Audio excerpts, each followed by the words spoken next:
Sud Radio, l'invité politique,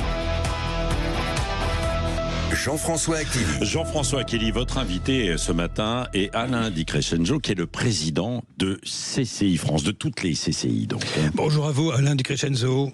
Bonjour. Et bienvenue. Nous allons évoquer avec vous la santé du petit commerce à l'approche de ces fêtes de Noël. Mais tout d'abord, que dites-vous du climat de cette fin d'année? Est-ce que vous comprenez, la mobilisation de nos éleveurs? Oui, je la comprends bien.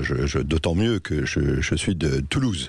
Oui. Donc ce qui se passe autour de l'autoroute, c'est chez moi, quoi. C'est chez vous. Et je les comprends parce que je les vois souffrir. Ouais. Et puis c'est un paradoxe, quoi. On n'a jamais eu autant besoin de nos agriculteurs et de nos produits, et aujourd'hui on s'aperçoit que quelque part on les met en difficulté. Et il faut trouver une réponse aux agriculteurs. Moi je vois deux souffrances, bien sûr. Vous avez parlé du Mercosur, mais aussi ces abattages d'animaux. Et j'avoue que ça se fait dans des conditions difficiles, quoi. On oublie toujours de traiter l'humain. Il faut absolument qu'on traite le fond et la forme. Même si ça pèse sur, vous savez, le climat de cette fin d'année, l'humeur des Français, le petit commerce, les achats. 30% du chiffre d'affaires des commerçants, c'est maintenant. Ben là, on a une grande partie à jouer. On a une grande partie à jouer sur l'activité de nos commerçants, notamment de nos commerces indépendants, du petit commerce, de celui qui fait vivre les territoires, de celui qui fait l'attractivité. Et donc cette période, elle est cruciale. Et je vous avoue que on a des inquiétudes. Voilà, il faut se dire, premièrement, l'activité économique, elle est complexe. Elle est complexe, pourquoi ? Parce qu'il y a des difficultés de pouvoir d'achat, vous le savez. Il y a des difficultés de visibilité. C'est la crise un petit peu institutionnelle que l'on vit dans ce pays. Et puis voilà. Donc, et puis vous avez de e-commerce qui nous percute. Vous avez des Black Friday. Et là, de grandes inquiétudes. Pourquoi ? Parce que vous parlez des agriculteurs. Oui. Mais si effectivement ça bloque nos villes et nos centres-villes, et on comprend la colère, qui est légitime, mais ça pourrait détruire l'année de nos commerçants. Ah, vous voulez dire que si la mobilisation perdure là, c'est une croix à mettre pour les petits commerçants sur les ventes de Noël? Il ne faut pas repartir ce qu'on a vécu avec les Gilets jaunes. On a vécu une crise terrible, ça a bloqué nos centres-villes, nos centres-bourgs, et là, si vous voulez, si on bloque le commerce, c'est terrible. Donc là, vous interpellez le gouvernement, en quelque sorte. Ce que je souhaite, c'est qu'on trouve une solution, quoi. Voilà. Et je crois que, globalement, quand j'entends une pause sur les accords du Mercosur, je crois que c'est sage. Parce que, effectivement, il y a de l'intérêt pour certaines activités, pour des activités industrielles de vente d'automobiles, de spiritueux. On va enlever des droits de douane sur un marché de 270 millions d'habitants. C'est ça le Mercosur. Oui. C'est ça les consommateurs. Mais on ne peut pas faire l'impasse sur notre agriculture. Donc ça veut dire qu'il faut traiter ce sujet-là. De la même façon, Alain Di Crescenzo, c'est l'ultime limite pour le bouclage. Vous savez, le budget. Ça vous fait rire. Oui, je sais un petit peu, oui. Sébastien Lecornu a demandé au gouvernement, je le cite, de se plier en 6 pour faciliter les convergences entre députés et sénateurs dont les approches sont très éloignées. J'essaie de traduire ce qui s'est dit. Ce moment est crucial. Qu'attendent les entreprises françaises? Qu'attendent les commerçants là-dessus? Écoutez, nous on attend de la visibilité, de la stabilité, quoi. C'est ce qu'on entend. Ce qu'on attend, et ça veut dire quoi de la visibilité, de la stabilité? C'est un budget. On attend un budget. Bien sûr, on veut un bon budget. Mais on veut un budget parce que sans budget, si vous voulez, il n'y a pas de trajectoire. Et puis, si vous voulez, après, on va changer de chapitre, quoi. On va tourner une page, et donc on va se projeter véritablement sur 2026. Et on a besoin de se projeter. On parle de crise économique de temps en temps. Moi, je crois qu'on a une crise de morale dans ce pays. On est négatif. Et ce que je dis souvent, c'est qu'il faut réenchanter la vie. À qui la faute? Elle est collective, la faute. Je crois qu'une situation n'arrive jamais comme ça. On a une faute collective, on peut dire que ceux qui nous dirigent ont plus de fautes que les autres. Mais globalement, il faut réenchanter le business. Parce que, qu'est-ce qui nous manque ?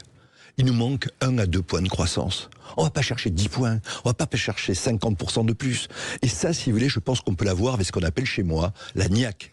Ça veut dire l'envie de gagner et la persévérance qu'on peut avoir sur le terrain parce qu'on a une visibilité, parce qu'on a le moral. C'est le message que vous adressez, au hasard, on va dire Serge Papin, ancien grand patron, c'est lui qui pilote au ministère les PME, qui pilote l'artisanat, le petit commerce. Vous lui dites quoi à Serge Papin? Et également à Roland Lescure, le patron de Bercy. Qu'est-ce qu'il faut faire là, techniquement, pour que ça redémarre? Là, ils doivent trouver un deal déjà. Là, je comprends ce que dit le Premier ministre, se plier en 6, en 8, je ne sais pas en combien de plis il faut se plier. Mais voilà, donc, il faut déjà qu'on ait un budget. Et puis après, je crois qu'il y a encore des ressources dans ce pays. Il faut reprendre l'initiative. Il faut reprendre l'initiative pour développer le commerce, pour favoriser l'activité, pour simplifier la vie. S'il y avait un message que je peux passer ce matin au gouvernement, c'est qu'il y a un truc sur lequel on ne peut pas faire l'impasse. la simplification. Notre pays est compliqué. Et on a évalué le produit de la simplification. Qu'est-ce que ça rapporte à la France? C'est 60 milliards d'euros. Vous voyez, on se bat pour 1 ou 2 milliards d'euros. Il y a 60 milliards d'euros à l'appui en simplification. Libérons les énergies, quoi. Vous avez la sensation, Alain Di Crescenzo, que le gouvernement ne fait pas ce travail-là en priorité? Là, on est mauvais. Moi, je ne compte plus le nombre de réunions que j'ai pu faire sur la simplification. Et là, on est dans les concepts. Le concept n'existe pas. On sait ce qu'il faut faire. Il faut faire de l'exécution. Et donc, on a fait des propositions. On a fait une proposition avec le test PME. Tout nouveau dispositif, on fait un benchmark, on teste, avec un panel. On teste et on regarde si ça marche, ça marche pas. Quels sont les dommages collatéraux? C'est pas compliqué, c'est gratuit. Ça, il faut le faire dès le mois de janvier. Et vous dites 60 milliards. 60 milliards. Potentiel. Là, tout de suite. Ben oui, parce que quand vous simplifiez la vie des gens, ben vous leur faites gagner en compétitivité.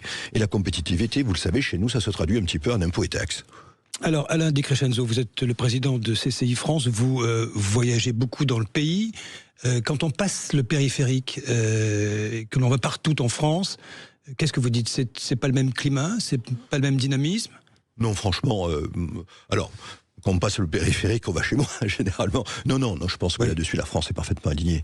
La France est parfaitement alignée. Il y a des grands moments, si vous voulez, comme les Jeux Olympiques, qui font qu'il y a des décalages de temps en temps, mais la France est parfaitement alignée. Et je crois qu'on a une France homogène aujourd'hui, en tout cas dans le commerce. Elle est homogène, si vous voulez, et elle vit tous les mêmes inquiétudes. Tout le monde vit les mêmes inquiétudes, les mêmes difficultés. Donc, si vous voulez, il n'y a pas un écosystème donc à l'intérieur du périphérique, à l'extérieur du périphérique. On a tous les mêmes problèmes, et je crois que c'est, au fond, c'est rassurant. Parce que on aura tous les mêmes solutions. Vous dites bougez-vous, grosso modo, à ceux qui nous gouvernent, en quelque sorte. Je me permets de traduire ce que vous dites, Alain Di Crescenzo. Oui, vous le dites plus poliment. Comment est-ce qu'on relance le commerce qui est en perte de vitesse? Prenez par exemple cette taxe à 2 €, qui est une proposition de ce budget dont on ne sait pas s'il sera bouclé. Les sénateurs l'ont rehaussé jusqu'à 5 € sur les petits colis. Vous êtes pour, vous êtes contre? Je suis pour. Oui. Je suis pour. Vous savez, il y a quelque chose que le Français ne comprend pas. C'est les choses sur lesquelles il n'y a pas d'équité. On ne comprend pas les choses. Moi, je ne comprends pas, et je l'ai dit, je crois, sur cette antenne, comment peut-on avoir un commerce qu'on laisse agir, qui vend des armes interdites, des poupées sexuelles, qui fait de la vente à perte, et qui vend des textiles qui sont dangereux pour la santé? Est-ce que vous imaginez que dans un bourg, un centre-bourg, vous pouvez ouvrir un commerce qui fait ce genre d'activité? Vous fermez dans le mois. Et ça, si vous voulez, le commerçant, il ne comprend pas. Donc quoi, il fallait fermer, par exemple, au hasard, la plateforme Chine, il fallait la fermer? Ah oui, bien sûr, bien sûr. Ça n'a pas été fait. Si vous... Attendez, c'est interdit. Vous ne pouvez pas vendre des armes. Et donc, mettez-vous à la place du petit commerce qui regarde ça, qui est empêtré dans sa fiscalité alors que certains n'en paient pas, qui est obligé d'avoir des pas de porte, qui doit lutter contre la vacance commerciale, qui lutte contre les blocages de temps en temps. Quand il voit des choses comme ça, il se dit, qu'est-ce qui se passe? C'est injuste. Et c'est insupportable. Et je sais que Serge Papin, qui était là avec les ministres du budget, ils sont allés ouvrir des colis. Bon, on a ouvert les colis, on a vu ce qui se passait. Il y avait une grande partie de produits illégaux. On interdit. On fait respecter la loi française. Et c'est fondamental. Et c'est vrai pour tout. Parlons des agriculteurs. Oui. Donc, le principe, je crois, de clause miroir sur le Mercosur. Il faut être sûr de pouvoir l'appliquer. Parce que si nous, on nous interdit des produits pour la croissance des animaux et que vous l'autorisez aux autres, vous avez une véritable distorsion de concurrence en dehors des problèmes sanitaires. Et je crois que c'est très important aujourd'hui qu'on ait ce grand principe d'équité et qui se traduit par faire respecter la loi. Et vous dites quoi, que la France et l'Europe doivent se muscler et faire preuve on va dire de sévérité à l'égard de tout ce qui rentre? Bien sûr. Vous savez que 73% de ce qui rentre vient de Chine. Hein. Oui, mais moi, j'ai rien contre la Chine. Je crois qu'on a bien compris qu'on était dans un monde ouvert. Ok, mais avec les mêmes règles. Parce qu'autrement, si vous voulez, nous allons mourir. Nous allons mourir. Si effectivement on n'a pas les mêmes règles, déjà, si vous voulez, les conditions, si vous voulez, de coût du travail, de fiscalité ne sont pas les mêmes, mais si sur les règles mêmes qui gèrent nos produits en termes de qualité et d'impact pour la santé ne sont pas les mêmes, si vous voulez, ben là, si vous voulez, on n'est plus du tout à armes égales. Nous allons mourir, vous dites Alain Di Crescenzo, le commerce français, le commerce des centres-villes, mais le commerce en général, versus contre Amazon et les plateformes, c'est une bataille que nous sommes en train de perdre aujourd'hui? Je ne sais pas si on est en train de la perdre, parce que, vous savez, la grande qualité de nos commerçants et de nos entrepreneurs, ils sont courageux. ils ne lâchent rien. Et donc, on est en train de se muscler, on est en train de développer de l'IA, on est en train de les amener sur de l'e-commerce. Je crois que l'e-commerce ne doit pas remplacer l'attractivité et le commerce de centre-ville. Donc, ça veut dire que nous, de notre côté, on doit améliorer notre capacité d'accueil, c'est ce qu'ils font, c'est travailler la diversité commerciale, c'est ce que font nos commerçants, mais simplement, il faut se mettre sur le même pas d'égalité. Et c'est ce que je dis, il faut que la fiscalité soit la même, il faut que les produits soient de même qualité, il faut que ce qui est interdit pour les uns le soit pour les autres, et vice-versa. C'est ce qu'on demande. Et après, si vous voulez, le commerce, ça marche au moral. Et donc, il est important, je repars sur mon premier point, qu'on reparte sur un esprit positif. Nous avons besoin du français positif, c'est ce français avec son béret, sa baguette de pain, c'est la France, c'est le français qui sourit, c'est le français qui a envie de consommer ses produits, d'autant plus aujourd'hui. C'est le sacro-saint principe de la confiance en économie, du moral. Vous avez lancé cette opération, nous sommes partenaires à Sud Radio, hashtag j'aime mon commerce, c'est un peu l'idée ?